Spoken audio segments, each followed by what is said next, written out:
এই যে বটবটি বাগান মানে চাষ করে এখানে 20 একর জায়গার মধ্যে বটবটি চাষ হয়েছে। এগুলা বাংলাদেশে চারার মতো নেই, এখানের মধ্যে অনেক সুন্দর হয়েছে। মানে এইখানে যে এই পরিমাণে চাষ হয় বা এই পরিমাণে বটবটি হয় এটা ধারণার বাইরে। দেখেন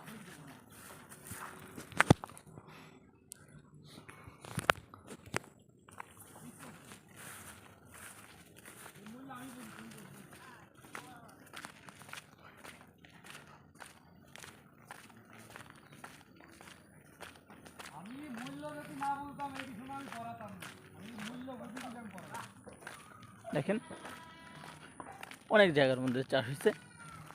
তো এইখানে যারা প্রজেক্টটা দেখাশোনা করে ইন্দোনেশিয়ারা, ওনারা এখানে পরিবার নিয়ে চলে আসে এগুলো চাষাবাদ করার জন্য।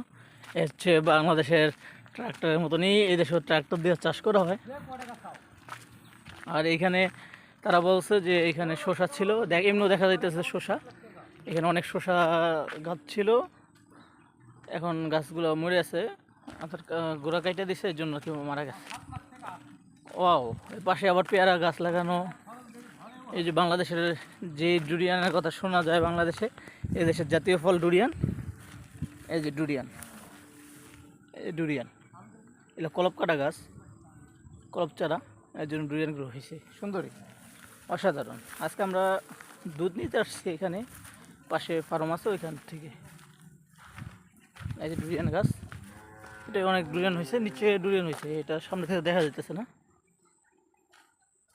আর পিছনে আছে পেয়ারা গাছ, এর পেছনে বাগান বলতে শশা চাষ করে ওইখানে। এগুলো পেয়ারা, বাংলাদেশের পেয়ারার মতনই সেম। ডুরিয়ান ফুল আসতেছে, এই যে আপনাদেরকে ডুরিয়ান ফুলটা দেখাচ্ছি। ওই যে ছোট্ট একটা ফুল দেখা যাচ্ছে, ডুরিয়ান ফুল। এর আগে আমিও ডুরিয়ান ফুল কখনো দেখি নাই, ডুরিয়ান গাছ দেখছি, ফল দেখছি, কিন্তু দেখি নাই ডুরিয়ান ফুল। আপনাদের সাথেই দেখলাম। ডুরিয়ান এই যে অসাধারণ, না ছোট হয়ে আছে, কিছুতে ফুল আসতেছে, কিছু ডুরিয়ান হয়েছে, এই আর কি। এই পাশে আবার এখানে চাষাবাদ করে, তো এর জন্য এখানে লাউ গাছও আছে। আবার এই লাউ গাছগুলো, লাউ চাষ করে এখানে, অনেক বিভিন্ন রকম সবজি চাষ করে, তার মধ্যে লাউ, নিচে বেগুন লাগানো হয়েছে। এগুলা ওই ইন্দোনেশিয়া যারা আছে ওনারা চাষবাদ করে, তারা এখানে বসবাস করে। হ্যাঁ, এখানে বসবাস করে, অনেক একর জায়গা হচ্ছে, তারা এখানে বসে রয়েছে, কথা বলা যায়।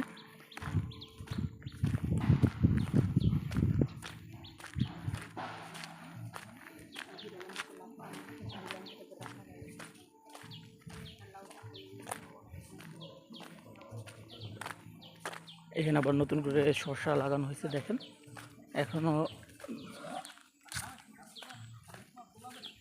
এখনো গাছগুলো ছোট ছোটই, বড় হয় নাই, দেখা যাচ্ছে।